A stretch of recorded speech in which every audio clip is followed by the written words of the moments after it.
Hey everybody, welcome to the Art of Hunting podcast. Today we've got a really great guest, Alex Gyllstrom from Whitetail Properties.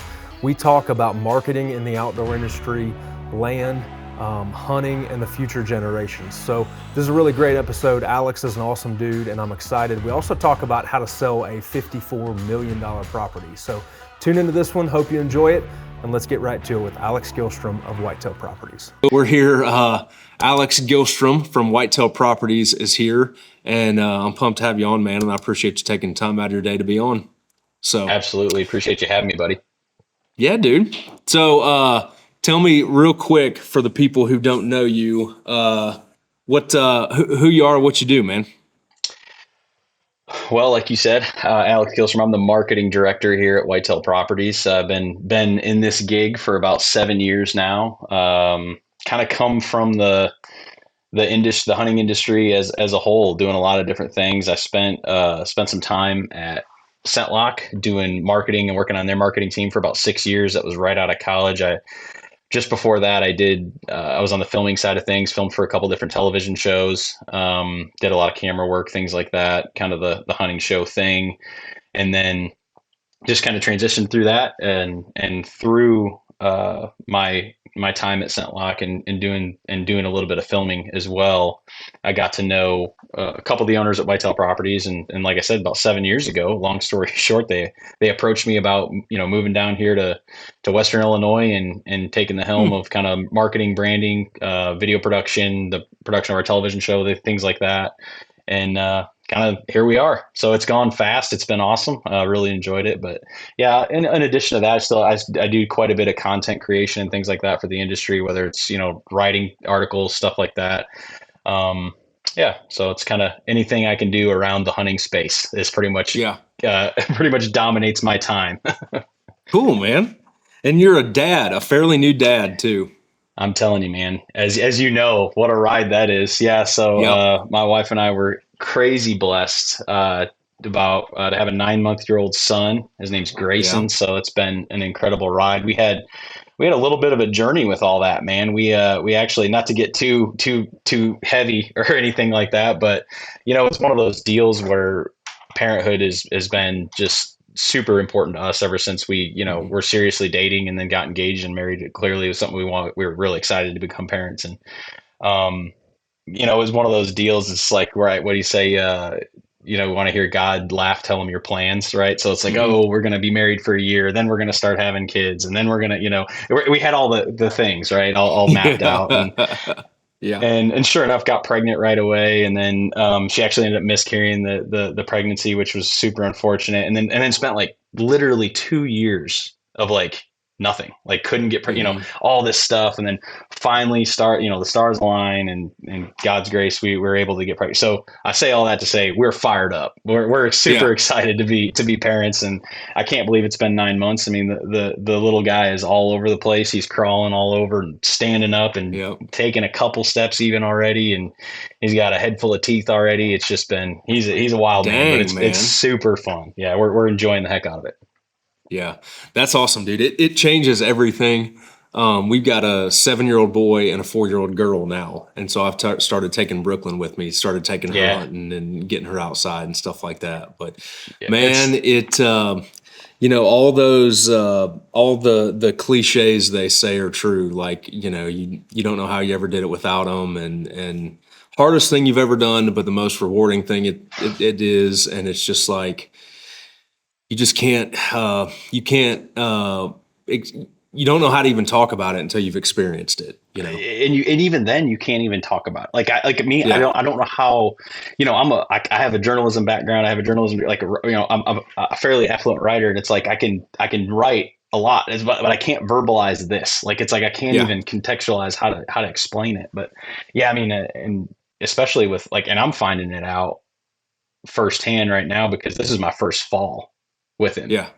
Yeah. So, I'm used to 7 to 10 days in South Dakota, 7 to 10 days in Kansas, coming back here and hunting hard in Illinois and do it. Yeah. And it's just like, and it's not even like, I mean, my wife is the most supporting, understanding, wonderful, like I said, I don't know what I did to to get blessed enough to have her pick me. But it's the weird thing is, and obviously she needs help and support and everything like that for everything she's doing, along with having a new little boy at home. But you don't want to be gone. Like, it's like, I did that trip in South Dakota a couple of weeks ago. Man, it got like day 3. I think I was there for like 6 days, and it got to be like day 3. And I was like, this is really hard being away from that guy. So, I mean, I still went and did it, but like, I don't know. I still have a Kansas tag in my pocket. I don't know what's going to happen with that thing. But it's wild, man. It really, it shakes up the priorities and restructures. I mean, obviously God, family, and hunting has kind of been my priority list for as long as I can remember. I mean, that's pretty much how I've kind of described and defined my life. But it's like, man, hunting is becoming even more of a distant third in that list. It's just like, I don't really know. I don't know what, I mean, it's all good and it feels wonderful, but I just still kind of like, it's kind of like, man, this is weird. It's just a weird feeling. Yeah. We've, I've focused like for a long time. I didn't really even hunt in North Carolina. I would just, I was busy doing a lot of work for Winchester and stuff. My fall was crazy. And it's like, man, I'm going to punt here, hang out with family, go do my Illinois trip, and then come back. But as the kids have gotten older, I've started like trying to manage and set up stands and properties and stuff like that around here because I want to do that here. And we've got a really cool building here. We've got 4,000 square feet where my operation is. And, we've got a tractor and all that kind of stuff. And for the first time, I have a place where we can like just load up and walk out the back door and go deer hunt. And if we kill one, we have a tractor. And like the things I had a long time ago in the Midwest. And I was like, man, if I could just magically transplant this place to Illinois during November, it would be amazing. Like, oh man, to be able to just load up with the kids and walk out the back door and have all our stuff here. But it's cool, man. We're personally about to get to the age where we're going to start wearing out spikes and does and stuff like that. Yeah, come on with it. I love it. Deer and all that. Absolutely. So, yeah, what is it? Shooting tomorrow's trophies today. Love that. I love that. Let them have it. So did you, where was Scentlock at? Did you move to Pittsfield? I did, yeah. So I'm originally from Southwest Michigan, born and raised. Scentlock is located in Muskegon, Michigan, which is it's west central. It's kind of right in the middle of the Lower Peninsula, slightly north. And then, so it was about 2 hours straight north of where I grew up.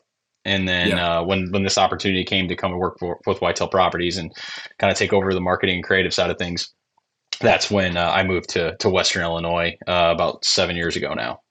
Yeah. Yeah. What were some of the differences in like the Scentlock versus Whitetail Properties? Like your strategy, at the marketing, level, there's and a all lot that of kind differences. Stuff. Yeah, at the surface level, there's a lot of differences, but it's like, Scentlock manufactures a product, right? And it's like Whitetail Properties doesn't. Their product is, it's a service oriented business, and all that goes, and for me, it was very different, but still a lot of similarities at the end of the day. I've always wanted to approach my profession and my career in the outdoor space as a couple of the really key priorities that they're like foundationally kind of guide my ethos or beliefs is like, I want to help people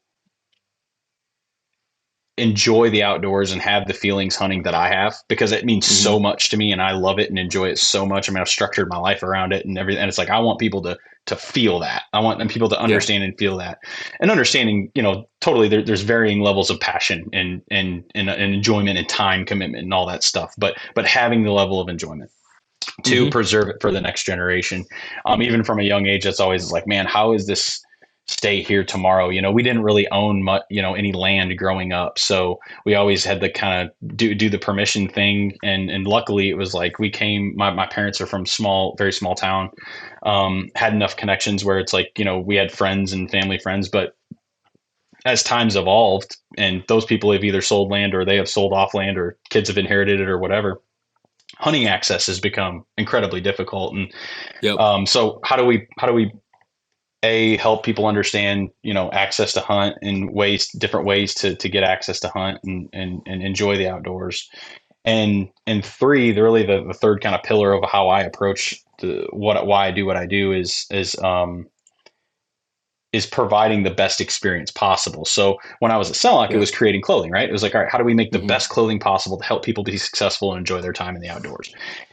And I actually struggled with part of I didn't necessarily struggle, but part of the, I guess, consideration when this opportunity to come to Whitetail Properties was presented was like, dang, it's like I'm kind of coming out of like directly influencing product development and things like that to help people enjoy the outdoors more. But then it kind of just hit me. Like I was kind of praying over it one night and just kind of thinking about it, talking about it with family. And it kind of hit me all of a sudden. It was like, man, you're literally dealing with the single thing that people need to enjoy hunting and hunt. That's land. Like people have to have a place to do it. Right. So, and obviously, so that's kind of that was kind of like my aha moment of like, oh, here, this is what this transition can look like. And you can still do the things that are important to me, just in a little bit different facet. And what's been so cool is not only the realization I had coming to the company, but also the evolution that the company's had just even in the last short period of time. And it's so much more than just hunting land, and it's so much more than just it's morphed and continues to morph into something that's so much bigger than just that. But anyway, that was kind of my roadmap, if you will, of like where I started and kind of my thought process around like, oh, product development, something like, and I love making things and like, ways to help people be successful, to like, man, I still get to do that. It's just on the level of like literally the thing that people get to enjoy the outdoors on, which is the earth. So yeah. I can see it's a lot different, man. I'd gone from selling or doing a service to selling a product. So I know the differences there, but the scale of the transactions you guys are doing is different. There's a lot of differences, but how do you guys, like personally, how do you approach that? What do you think your strategy is marketing wise, and kind of like, what's your vision there? That's an open-ended question. I didn't prep you for at all. No, that's okay. That's fine. That's fine. I mean, I'm bringing the high heat, buddy. That's good. I love it. Come on with it. I love it. You're going to get some cliche answers too, but that's okay because it's true. Okay. It's true, right? It's true. Yeah. Cliches exist because they're real, right? That's the saying. So, it's really. It's our marketing approach and our messaging approach for the way that we're continuing to brand the company and how things are evolving is one of accountability and assurance. So by that, I mean, we do what we say we're going to do. Unfortunately, the real estate industry has been, it's been a tough one. I mean, there's been unfortunately some it's commonly kind of looked at as like a shyster type of business, or real, or it's like, man, how are they gonna get me now, or how are they gonna give me the hamstring me on this, or how are they gonna get pull one over on me, and like we just don't operate that way. So I get kind of one of the cliches is authenticity, right? Well, it's like, I mean, the company was truly founded by 5 guys that were having such poor experiences in the land space that they finally just threw their hands up and said, somebody needs to do this right. Somebody needs to do this better, because there is enough people out here that are interested in land for recreational use or investing or farmland. And there is not a real estate professional that can service the transaction at the level and at the sincerity and with the level of honesty that it truly needs, because it is a different thing. It's different than a house. It's different than commercial property or things like that. It's just a different thing. So through the level of authenticity of saying like, look, I mean, these 5 people were end users themselves. And they're like, we know what we want and expect out of something like this, out of an investment this big. Right. And people deserve, for the largest financial decision that they're making, buying or selling, and likely in their life, they deserve a higher level of accountability, a higher level of representation, and a higher level of service. And that's truly, I mean, like I said, I know that sounds kind of romantic and all that, but it's like, that is literally how the company started. And they just said, we're doing it. So, and we have done, so marketing and branding today, we have done our job to embody that and showcase that at every turn through every stage of the company. I mean, we continue to grow, we continue to scale, we continue to mature, but we also continue to hold that foundational identity, kind of that foundational DNA of we are just like our buyers and sellers. We are our buyers and sellers.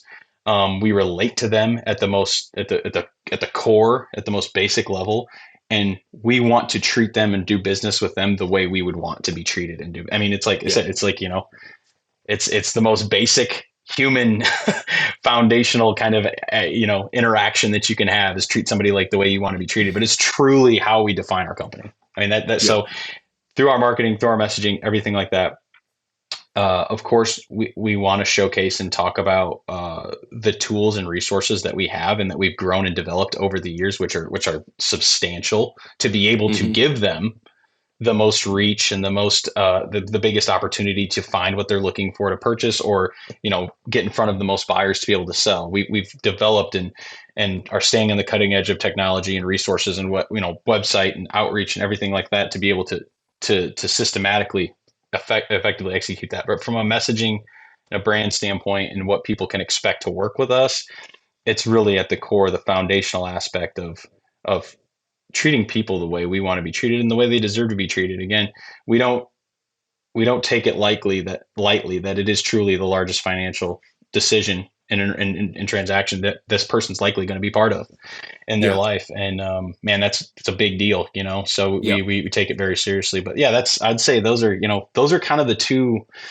approaches, and the mental approach of how we bring it to the table and message it. And then that again resonates. One of the things that I'm personally very proud of with our company is now you fast forward 17 years down the road since inception, and now you've got almost 400 land specialists across 39, almost going to be 40 states, and each one of those individuals embodies that same mentality. And that's so important to brand. I mean, it's so to have that consistency and to have that continuation of a mutual belief and a mutual, kind of passion for each one, for all of our people that are involved in this organization, is incredibly important. I mean, that is our brand reputation. It is our brand. And that represents what this thing means.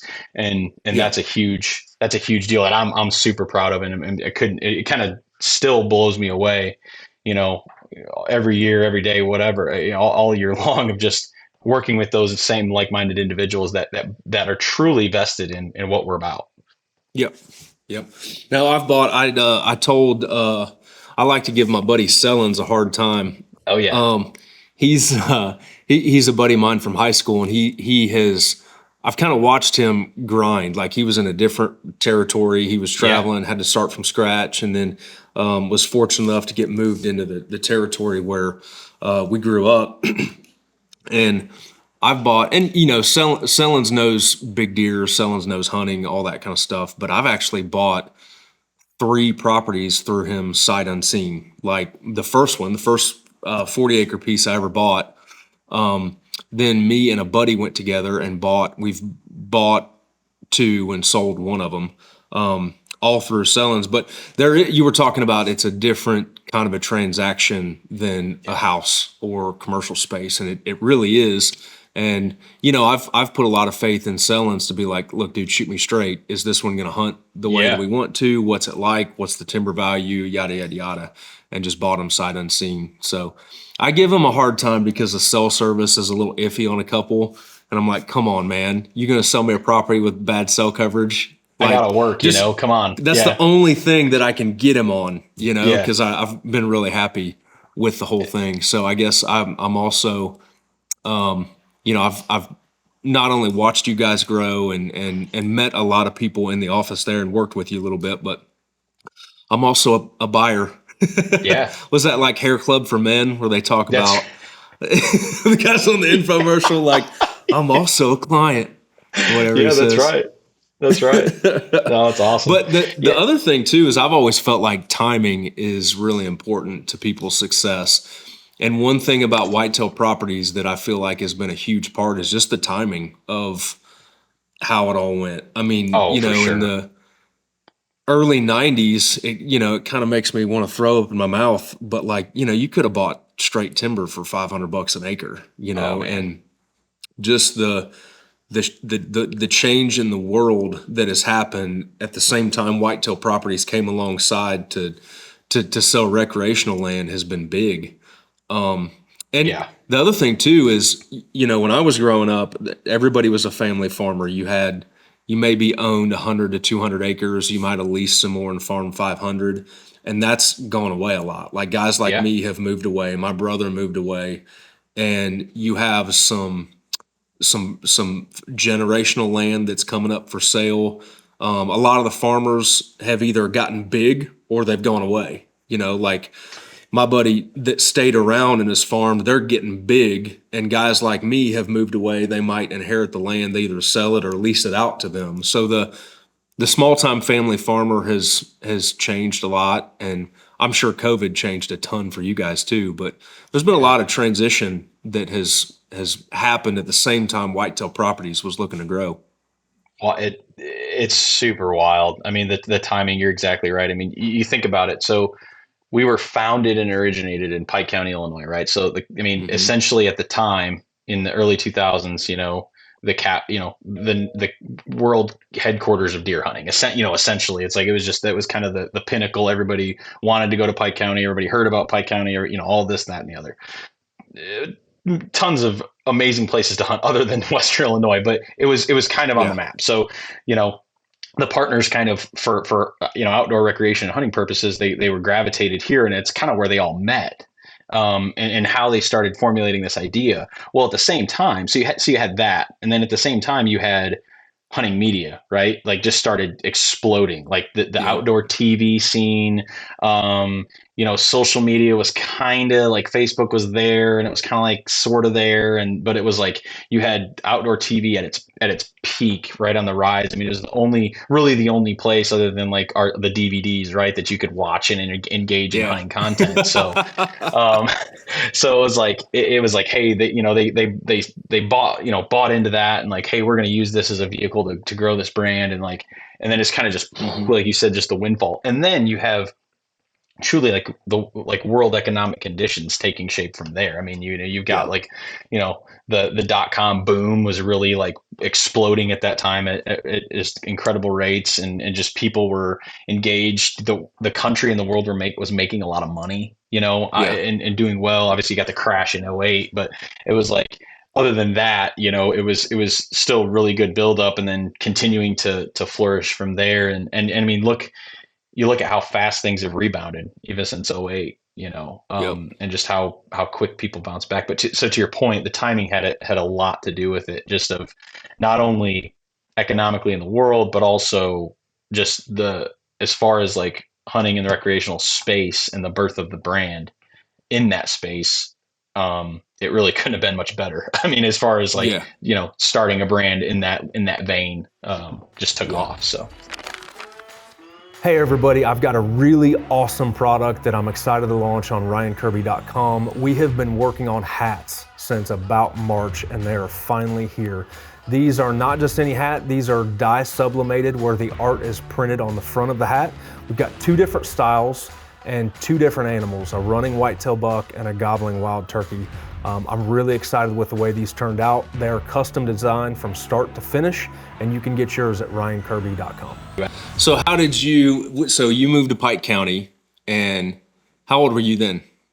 In 2016, so I would have been 27, I think. Dang, dude, you're still young. Thank you. I appreciate that. Some days I don't feel it. Some days I don't feel it, but yeah. Well, I'm 41 now, and I drove home from Illinois like 13 hours, and I wasn't myself the next day. And it's like, dude, I'm starting to get old when like a driving for a day, like I've got to recover for a day. It's like, tired. Yeah. Kind of embarrassed by that. So did you, you probably weren't in a position to buy land. Like, how do you, because Pike County's gotten crowded, dude. I know that. Man. Like, how did you find a place? I guess the gist of my question is, how did you find a place to hunt? What was that like moving in 2016? Well, lucky for me, like I said, I kind of grew up on permission stuff. We didn't lease anything. Yeah. We didn't own anything. I mean, it's been kind of my my angle or my situation my whole entire life. And when I got to college, I started doing I started just kind of going with buddies and just meeting people through like filming and stuff like that and doing out of state stuff. So Okay. public land, man. I mean, that's Yep. how I've cut my teeth and how I even still. It's kind of ironic, you know. I'm the brand and marketing director for like the biggest recreational company, and I'm a public land bow hunter. But Yep. but it's just part of the deal. You priced And yourself out of the market. that's right. That's exactly right. You know, but it's true. So I've never been afraid. You know, I have a passion for public land. I have a passion for it. I love it. I love to just see new ground and experience new ground, experience new places. It's an incredible blessing that this country has, is to have public access hunting in various states. Both, you know, at the national level and the state level, very depending where you're at. So yeah, that's what I did. And the unfortunate thing is there's not a lot of public land in Western Illinois. So it's like, it gets really tough to find a place, but there's some good spots and little corners and things like that. And the location's beneficial too. I mean, we're, you know, where we're at here now is just a, you know, handful of miles across the river from Missouri. So, you know, Missouri's got some opportunities too, and Gotcha. things like that. Like I said, I've always been, I've loved to travel out of state and hunt and experience new places. I've been going to Kansas for a long time, South Dakota for a long time. Love those states. So yeah, just you kind of create opportunities, right? I mean, that's really been my deal, is just try to be as resourceful as possible, create some opportunities and make it happen. And, you know, I mean, obviously that's not to say, you know, land ownership is absolutely in my future. I'm incredibly passionate about that. It's a huge goal of mine. It have something, especially, you know, it's amazing what having a kid, you know, having a child will do to kind of motivate you even further, to get really aggressive on your goals and have something that you can have a legacy for them and be able to just enjoy. And obviously not that a youth or a child can't enjoy public land, because they need to learn that it's a value, it's an asset, and that it's a wonderful benefit and a blessing to have it. But, having a place you can call your own and really create some memories on is something I know you've enjoyed, and something that's certainly, you know, near and dear to my heart, that I'm excited to get to enjoy. But for the time being, man, we're you know, the sock in the under the mattress we're trying to fill that thing up as quickly as possible, and and we're still hunting public land in the meantime. You need to start. What's your boy's name? I can't remember. Would you tell me his name was? Grayson. You need to start taking him around to landowners and saying, like, I'm looking for a place to take my son, and they're like, he's 9 months old. You know, he's an early bloomer. Trust me. Let us hunt your spot. I actually pitched my wife kind of on that idea about knocking on some doors and playing the family card. She didn't think exploiting our 9-month-old son was the right angle right there. But I think you know, maybe next year I'll get her to come around to that. But I love where your head's at, for sure. Oh yeah, dude, you got to work every angle you can get. Yeah. No, I have. You know, I've worked with Adam and Matt from Land and Legacy, and I really just met them. I think I met them at the ATA show one year. They were still working for Grant at the time, and just kind of, you know, met with them and talked to them, kind of resonated with them and liked their ideas. And then when they had gone out on their own years later, that first 40 that I bought with through Sellens, had them up, and dude, you know, like, the dirt's just kind of in my blood. Like, you know, my dad was a farmer, but it's kind of come full circle, and I love managing more and working on habitat more than anything. Sure. And, you know, I went on an elk hunt this year with Turb and my buddy Ed and Dave. Yeah. And there are some people that get really, really, really into the backcountry DIY elk hunting and all that kind of stuff. And I get it. I see why they do it. And I thought it was cool. I thought it was a cool adventure. But the whole time, I'm like, my heart is in owning and managing. Like, I just think longer term, and it's kind of like, it's a really cool experience and a cool adventure to go do that. But I don't have nearly as much desire to just like slide in, find something, camp, all that kind of stuff, shoot something, as I do trying to manage and grow deer on my own property. Yeah. I want to do both. Yeah. But to me, the ultimate thrill is like, look, I'm kind of a map dork. I'm a visual guy, but like to look at a map and plan something out, set the habitat up, and then see a deer do exactly what you wanted them to do. And you planned that move 8 months earlier. Like, that's the pinnacle for me. So, and you can't, I've kind of been on all ends of the spectrum. When I graduated and started working for the Turkey Federation, I had no money, no nothing. Sure. I've done the public land, the permission land, and now owning land, and I've leased some, but I really like the owning because you can set it up how you want. And for sure, it's never going to get taken away from me, unless I want to sell it. But the owning land has been a next level enjoyment, I feel, and connection to me for hunting that I never got anywhere else. So it's kind of, I tell people it's kind of like having your own kid. It's more expensive. It's a lot more freaking work, and I wouldn't trade it for anything. I mean, it just, it is. So, and I didn't understand it truly. I talk to people, obviously being obsessed with hunting and being around it all the time about land ownership and things like that. I just didn't truly understand it. And then I got to this company and I got to spend time with so many people that have worked so hard and saved so much and been able to acquire, land and seeing the enjoyment, passion, and in a lot of cases getting to, whether it's creating content for the brand or whatever we're doing, but getting to, work alongside them on their property and get to see some of the fruits of that labor come through, whether we're creating content, we're planting food plots, we're managing habitat, we're doing hinge cut, whatever it is. I love and enjoy all of that work. And I wasn't very familiar with the idea of management and truly managing the land because I never had the access or opportunity to really do it growing up.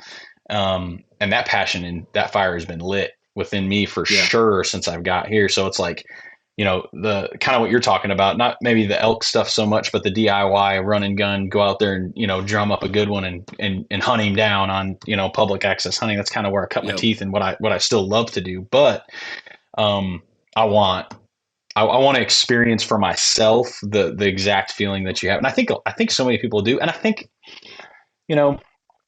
I hope that the passion and the fire for public hunting and going and adventure, like seeing new places, experiencing things doesn't ever go away. But I think a little bit is a maybe an age thing, right? Like you go through certain chapters of life. And you kind of come into, you get to a point in life where, if you've worked hard and been smart with money and things like that, where you've got, you're entering a phase now where you got a little more money than you ever had just because of, of time and evolution and, success. And then it's like, okay, what, how can we make this investment and understand what this opportunity really looks like? And then be able to cultivate that and manage it. I think is a whole new level of passion. I don't think I'm kind of an advocate of like, I don't think anyone is, I don't think it's better or worse depending on your situation. I don't think that one's better than the other. It's just different. And I think you can still enjoy both is my point. Yeah. And I hit the point you're talking about where you want both. That's what I hit this year where, I killed a buck early on the place that we have in West Point. And so I didn't have a buck tag. I didn't get a second buck tag for this year, but I still wanted to go up and deer hunt. But I've gotten to the point where it's like, okay, I've owned these places for a couple of years now, and I have, we've got stands set up. Some of them have worked, some of them haven't, but I'm going to bounce around now. So I'm going to take my climber, I'm going to take my hang and hunt, and it's on property that I own, but I'm going to try to like clear my mind of everything that I've learned over the past few years and try a few new spots. Right. And man, I could have killed at least a couple more mature deer. Like that's awesome. About 150-inch 8-pointer that came in. But just thinking, okay, here's our property. Here's what we've got. where's the 10, 20 acres that nobody's screwed with them? Like, we've pounded these 3 stands. I'm going to take my climber or my hang and hunt in here and hunt here just to try it. And I didn't want to screw anybody else up, my dad, my brother, or buddies or anything, but I'm just going to go try it. And dude, there were mature deer in there, because I think that sometimes they do get a little used to the stand that you hunt over and over and over, and just moving 100 yards over on hunting private like public, I guess, is what I was getting at. Yeah. And I enjoyed the heck out of it, man. It was fun. Absolutely. You're learning, and you're learning new stuff. Yeah. You're learning things about your land, learning things about the deer that you didn't know before. I mean, for sure, but to be able to have a place that you can call your own, to be able to do that and have the opportunity to say, hey, we could, we've got this managed and situated and structured the way we know it's going to, have opportunities, but also we want to continue to learn and keep shaking things up over here.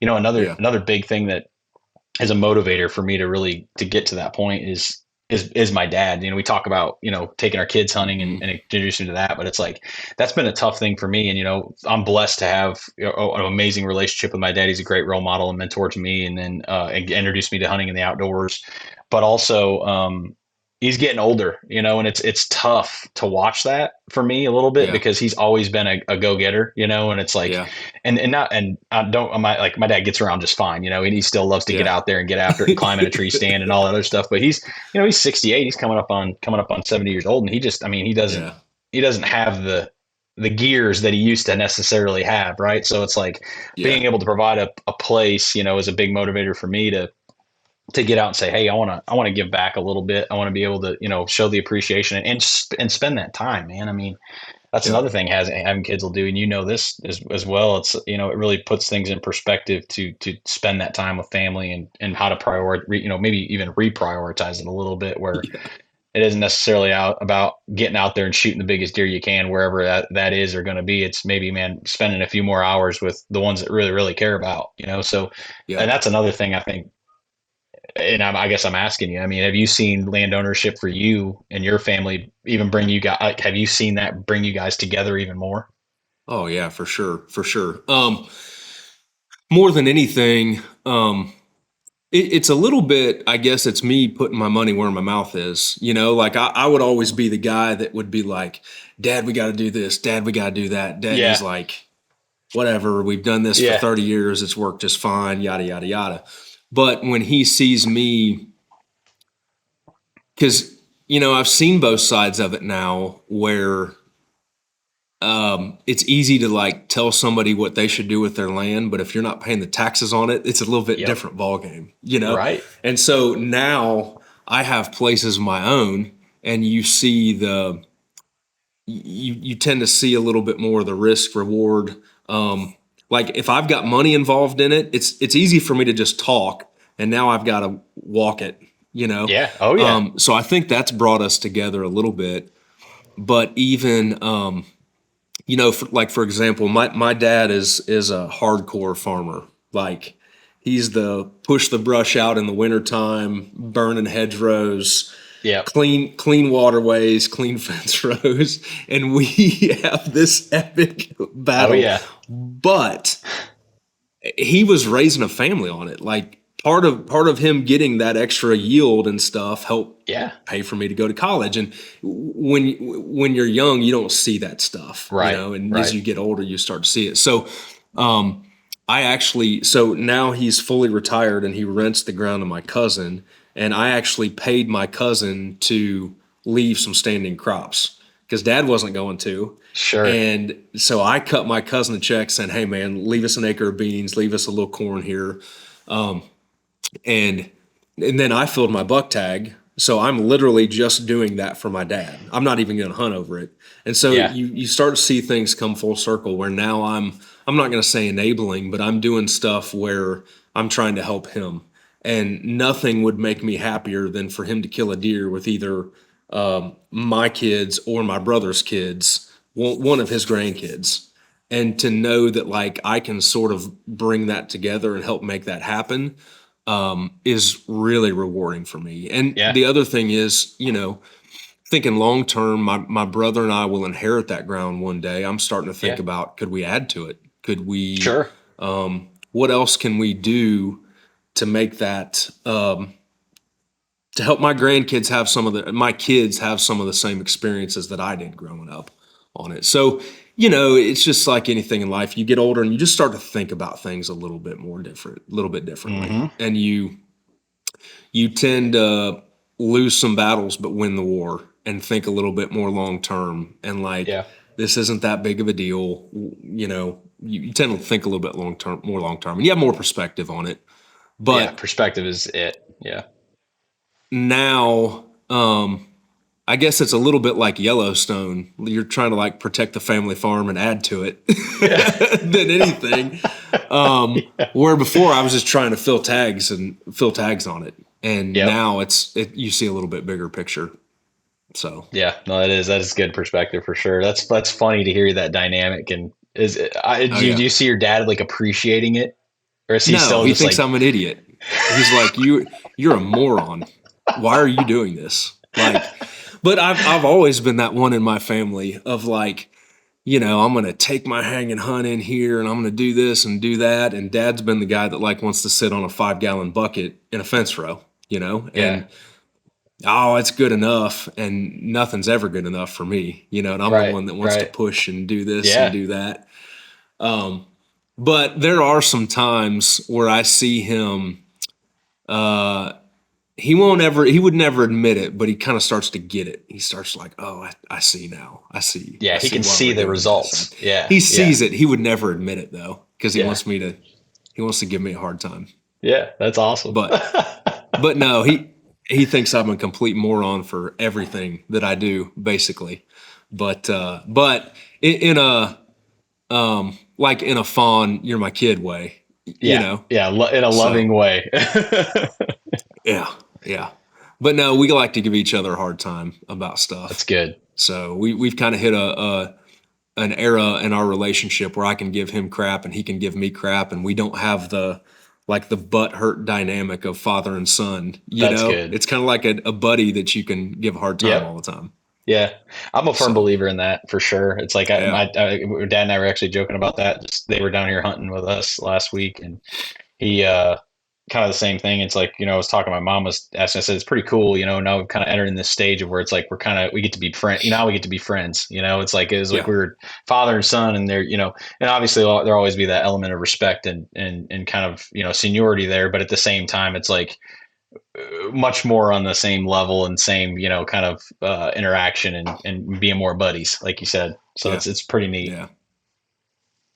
You'll see them get really, really soft with grandkids too, especially with little girls. Oh my God, dude.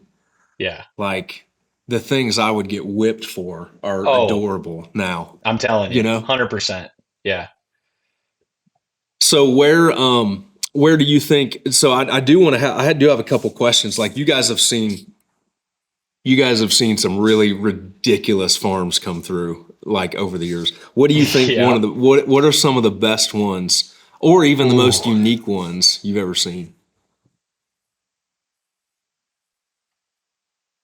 Man,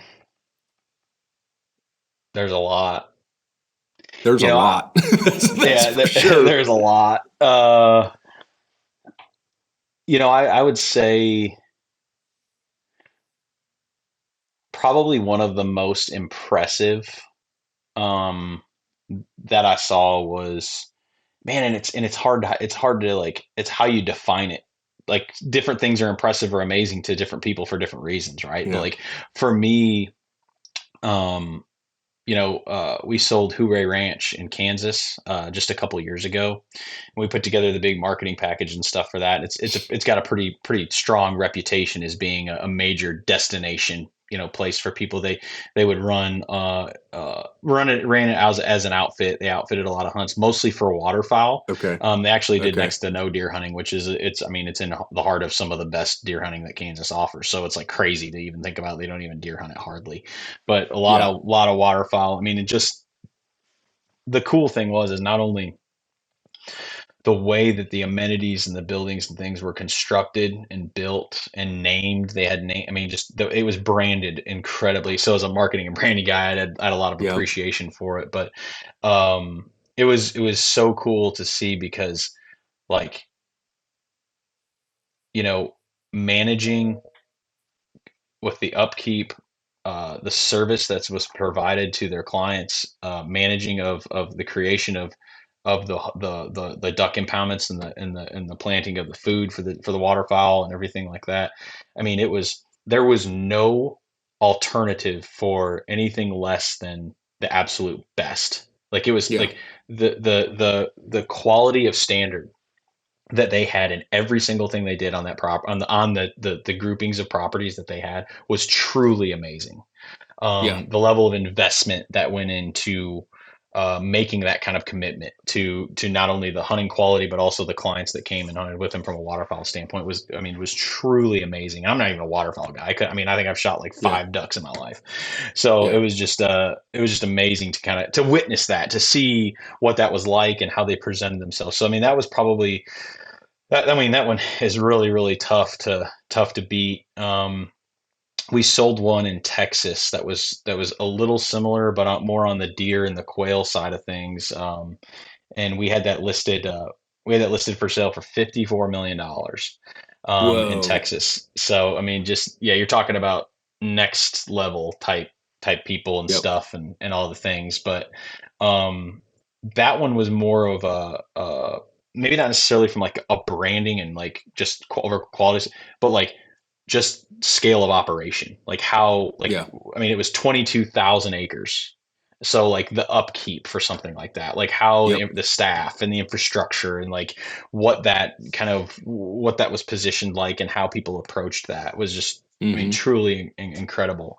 And then I'd say if I had to name a third one, um, we did one in Iowa that was just very recently. Actually, we sold the original Lakoski farm. So it was the Oh yeah. first farm that they bought when they moved to Iowa. Yeah. I had done some work for them way early on. Helped Lee with couple food plot things and do some filming and stuff like that. Mm-hmm. And so I actually got to be, and then even when I was at ScentLock, they were still, before they went and worked with Under Armour, they were still with ScentLock at that Mm-hmm.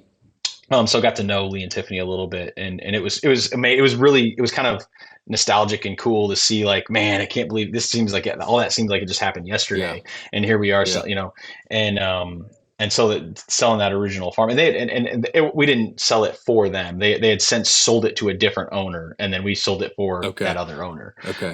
But they had a relationship with that owner. They were still, we providing footage, different things like that to market the property and showcase that. But Yep.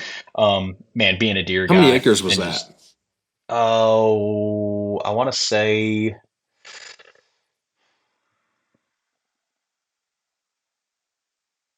I can't remember. I can't remember off the top of my Yeah. head because it wasn't the original in its original existence. It had been added Mm-hmm. to, like they Oh, I added on a gotcha. couple tracks and things like that. And I can't remember Yeah. what the after it had been kind of added to a little bit, what that ultimate acreage actually came out to be. But yeah, being a deer freak and just absolutely loving whitetails and seeing what that place had become. And I mean, it's in the heart of Southeast Iowa. I mean, it's like, it's what you kind of dream about. So Yeah. I would say those are So probably, if I had to pick like 3, those would be it. how do you sell a $54 million ranch? Because I'm sure it's not just a listing on the website and Yeah. some mailers. Like how Yeah. is that different from how do you approach something like that? Because that's almost buying a business. Like the operating cost may be It is. $500,000 a year easy Yeah. just to Oh keep yeah. it going. Like how does that different from selling just the back 40 on whitetailproperties.com? The secret sauce there really is the business model of our company. Mm-hmm. Um, and this, I mean, this isn't really like a sales pitch for us. This is truly the value that we have, and how it kind of, and how finding and reaching a very like rare and qualified buyer in a situation like that comes to be. Because you think about, traditional real estate and how it's operated, like either it kind of operates one of two ways. It's a single brokerage that has a broker and then tons of agents that work underneath that broker. and they're usually all competing against each other, right? To like sell. I mean, it's just like it's the Wild West. It's a free for all. Like, hey, list and sell what you can. Like that's you eat what you kill, and strongest survive. That's kind of the dynamic of real estate. Or it's like, okay, if you work for like, say like a Remax or something like that, it's like, okay, you license the name and then you have a franchise, right? And then it's like, then you're operating as your own independent franchise in lieu of that other brokerage out there in the world. So, where we are a single central brokerage, but we have protected territories where our agents don't compete against each other. In fact, they work with each other. So it's like, hey, if we kind of structure this like a business, right? And we're working together to collaborate, it's like, we're referring this deal over here because this is in this guy's territory. So he's going to list it and then he'll get a referral, back in this. So it's like a win-win for everybody involved. Well, all of a sudden now you've got this database of, you've got clients and buyers and past business done with like 350 people that are a part of this one company. And it's like your odds of networking with the right of a qualified individual for something like a Lavendare ranch in Texas that was, we listed at 450 or 54 million. It was like, then all of a sudden you start to really come out of the, woodwork and have some real leads and you'll be able to, and the scalability of that. So not only do you have like, our social media reach, our television show, and all the things that we do from a national standpoint to really to garner awareness and create awareness, but now you've got, the infrastructure of all these guys across all these states that we're all working together, pulling on the same end of the rope, saying, hey, how can we drum up the right buyer for this thing and this company? And that's it's a real estate's a relationship business. It's again, business 101. It's not what you know, it's who you know, right? So connected to the right people. And that's ultimately how the buyer came to be for that place it was through a business relationship that a couple of our Texas agents had. And a conversation was had with a part of this buyer's team, and then he's like, yeah, we'll get back. And then all of a sudden, yeah, he wants to meet, right? And then so like, long story short, it came together. He got the information, and the kind of conversations were had from there. But it was through networking and relationships of collaboration. I mean, that's literally how it came to be for something like that. I mean, yeah, it's incredible to see that happen and to see the kind of the wheels and gears turn and all that stuff, makes business work. So, yeah, it's also crazy too. Like I had to learn this getting out of a small town. How much money there is in the world. Oh, like, dude. I sell originals to people with private jets, and like you talk, like, I don't know, there's people that sit down and buy a ranch like that, and it's their business deal for the year. Like, this isn't once in a lifetime. They do that stuff all the time. And there are some people with crazy resources out there. A lot of them built stuff from scratch, which is how they got it. They built a business. And then, man, there's some people that have a lot of money, and there's people that do a lot of good with that money too, So, oh man, I've had to learn that getting out of a small town. We have clients that literally buy thousands of acres a year. With tax money, because they have to do something with their tax money. Like, it's just like, what do you mean? Like, it's still it's just baffling. They're like, oh, you need to go buy this 8,000 acre ranch because you have to do something before the taxes are due. Like, what? Like, what? I mean, it's wild, dude. People, you're exactly right. There's a lot of money in the world. You mean you got a refund check? No. Yeah. No. You don't understand tax money. Yeah, exactly. Yeah. It's crazy, dude. All right. So last question I want to ask you: if Alex Gyllstrom, say you're buying an 80 acres and you've seen a lot of farms, you're still in, I think Pike has probably gotten really crowded, but it's still freaking good. So You've seen a lot of farms, you've seen a lot of things in the land, hunting, real estate business. If you had to buy an 80 acres, what would it look like? All the things it would have. What would your dream 80 acres have on it? Because I think it's different for everybody. My dad would want an 80 acre cornfield. What would you want? What would you want? What do you like to hunt? Well, from a financial standpoint, I would love an 80-acre cornfield. That'd be fantastic. But yeah, but from a hunting standpoint, yeah, diversity is the big thing.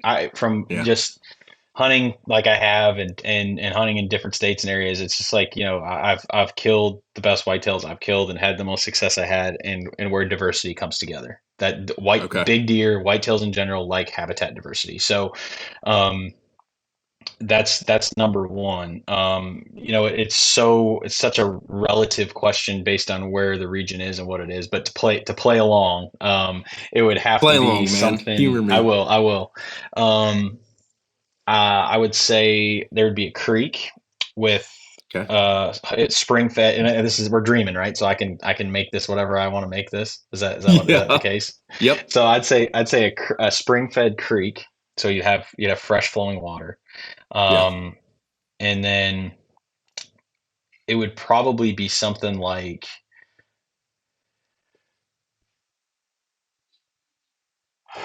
give me 20 acres of tillable for a little income, and food. And then I'd want 15 to 20 in CRP because I love CRP. Mm-hmm. Um, Another probably 20, 30 in timber.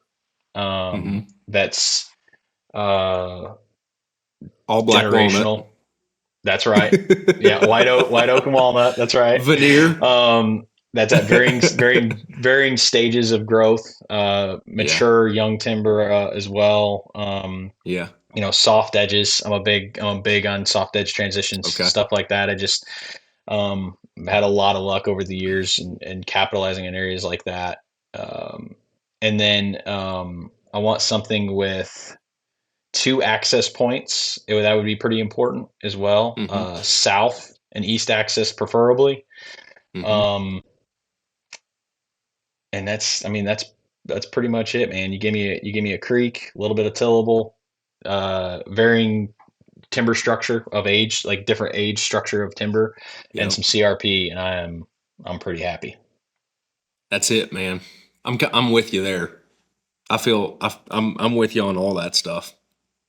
So, well, Let's go good, find bro. us an 80. We'll What? go buy it. Yeah, dude. Why don't you find that for about 2,500 an acre in Oh Pike, man, and I'll I promise. If I'm just I'll gonna go in on it apologize to with you you. now, if I find it for $2,500 an acre, I'm not calling you. Come on, man. Yeah, when we were first going around, Sellens was pitching me on stuff, and I kind of had a budget what I could do, and I just look back, and it's like all of these properties were 80s and 120s for like 2,200 an acre, I 2,500 an know. acre, 28, $3,000 if it's got tillable. And you look back now, and all of that has doubled. Every Oh single, I man, bet every single farm that he has showed me has doubled in the past 5 years. It's yeah, crazy yeah. what it's done. You can't put yourself in a financial dangerous situation, but it's like, Yep. gosh, how many times talking to your parents, your grandparents, or wherever, we're like, I wish I'd have bought more. I wish I'd have bought more. I wish I'd have bought. Hmm. And it's like, yeah, I tell you, it's true, man. And You don't, yeah, every single one of them will say, well, that was a lot of money back then. People thought I was an idiot. yeah, oh yeah, Every one of them. yep, And they were like, well, that was the highest priced land in the county, for $700 an acre. And now it's $7,000, yep. but is what it is, man.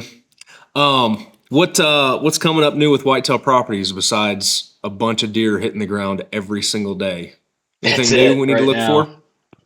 We are full court press on killing big deer right now. That's what everybody's spending a Yeah. lot of time doing, and selling ground and all in the middle of it. That's for sure. Yep. We're, as far as the company goes as a whole, kind of some different verticals that we're looked at and focusing on.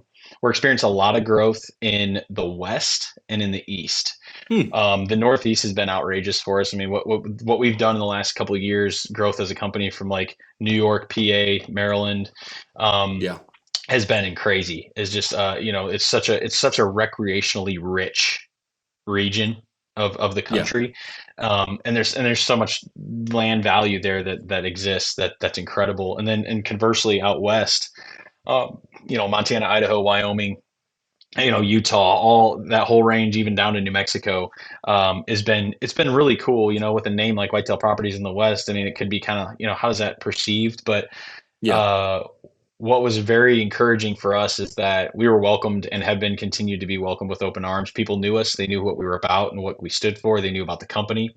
Our Yeah. agents have experienced good success and growing success there. So we want to basically is we want to take what was born here in the Midwest, continue to evolve, spread out, and build things out, and bring everybody a better, land and rural real estate experience, regardless of the region that they're in. We can serve people anywhere. Yeah. So it's been cool to see the growth that way. And then, dude, from a content standpoint, we're doing everything we can.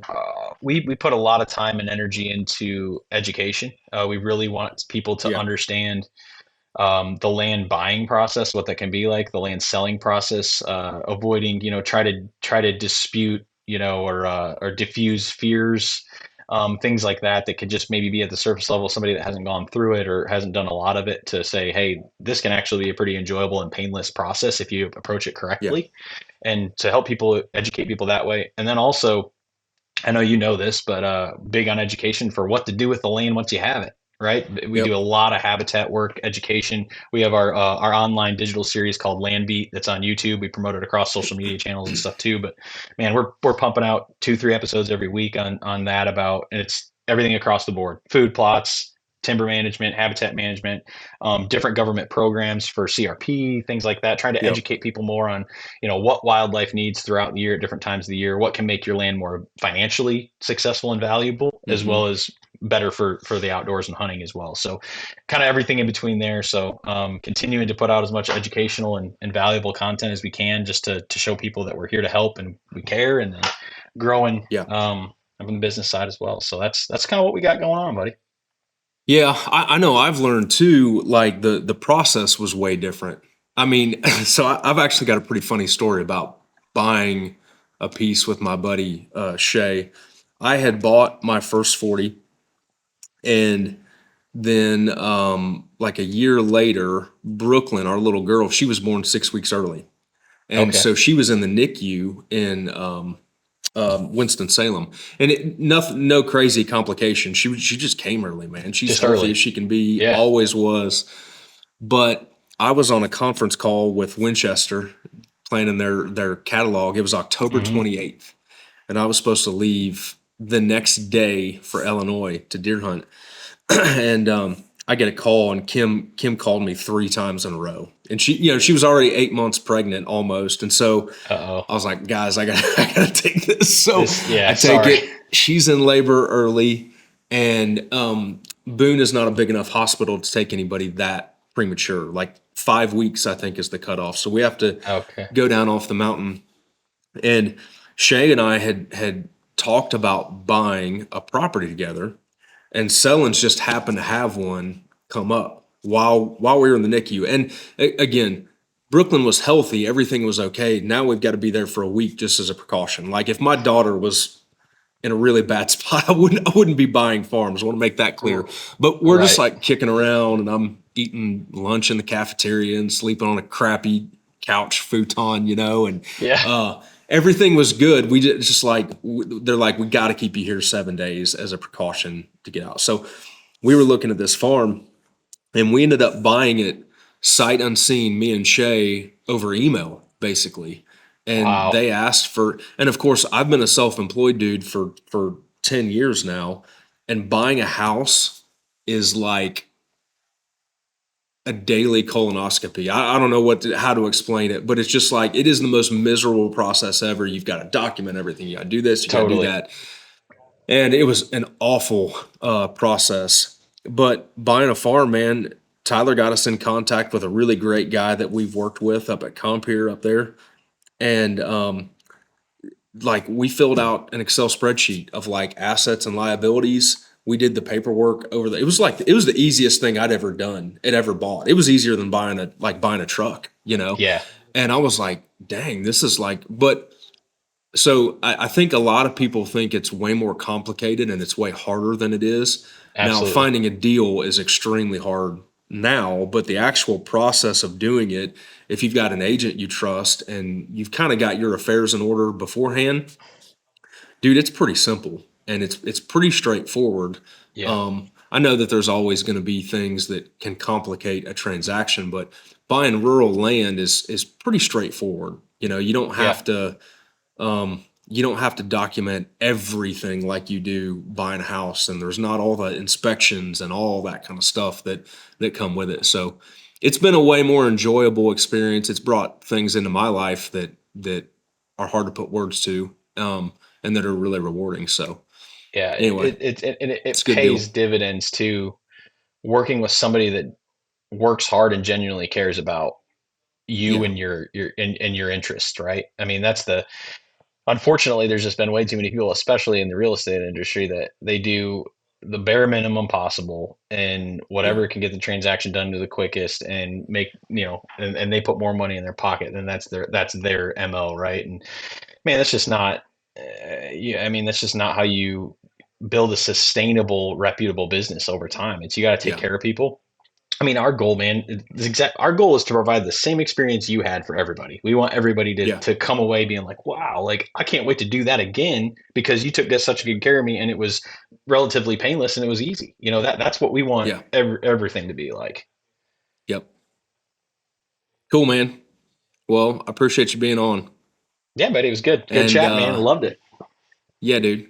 Well, thanks again, man. I guess they probably already know where to go. Anything Whitetail Properties. You've got the website. Is Landbeat on the YouTube page on the Whitetail Properties YouTube? Yep. Okay. It lives on our YouTube channel. Yep. Yeah. That's one I would highly recommend in addition to just watching big deer get shot. There's some really good content there. Yep. We try to do both. Yeah, for sure. Yeah, man. All right, buddy. Well, I appreciate you being on.